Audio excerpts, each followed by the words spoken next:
L'info éco avec Capital. L'info pratique Capital. Contribuable, l'échéance arrive bientôt pour le paiement de votre impôt sur le revenu.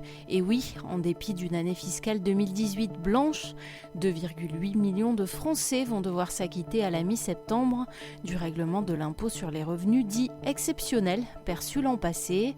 Comme le rappelle Capital.fr, ces revenus sont par exemple des primes ou d'autres gratifications reçues par un salarié. Si vous avez touché de telles sommes, vous avez jusqu'au 16 septembre pour payer en espèces ou par carte bancaire au centre des impôts jusqu'à un montant de 300 €. La date limite est prolongée jusqu'au 21 septembre minuit pour un règlement effectué sur le site impotgouv.fr ou sur l'application mobile.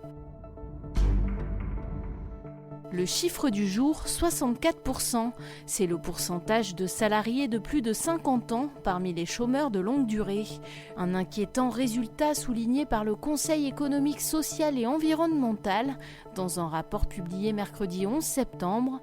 Pour favoriser l'emploi des seniors, il propose plusieurs solutions. Le Conseil met ainsi l'accent sur le rôle de la formation tout au long du parcours professionnel, avec notamment la mise en place d'un service gratuit d'accompagnement. Il réitère également son souhait de créer un contrat de travail assorti d'une aide financière aux entreprises pour accompagner le retour à l'emploi des chômeurs de plus de 57 ans. Le coup de gueule du jour est poussé par un chroniqueur de l'émission Télématin contre France Télévisions. Jean-Philippe Viau a annoncé ce mardi qu'il arrêtait ses chroniques théâtre les matins sur France 2. Il en a profité pour révéler son intention d'attaquer France Télévisions au prud'homme après 31 ans de contrats précaires. Après avoir signé plus de 630 contrats précaires, clap de fin, rideau, a-t-il écrit sur Facebook. Dans les colonnes du Parisien, il a regretté que France Télévisions, contrainte de se conformer au Code du travail, ne lui propose qu'un contrat de quasi-débutant. Offre qu'il a refusée.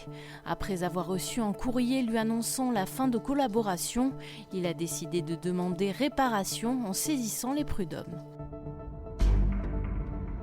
On termine avec Boeing. Le retour du 737 MAX dans le ciel mondial pourrait se faire par étapes en raison de l'absence de consensus parmi les autorités de l'aviation civile. Selon le PDG de Boeing, il pourrait reprendre du service dans un premier temps aux États-Unis avant de se voir rouvrir le ciel d'autres pays. Lors d'une conférence à Laguna Beach, le grand patron de l'avionneur américain a également réaffirmé que le retour du 737 MAX était bien prévu pour le début du 4e trimestre. C'était l'info éco avec Capital.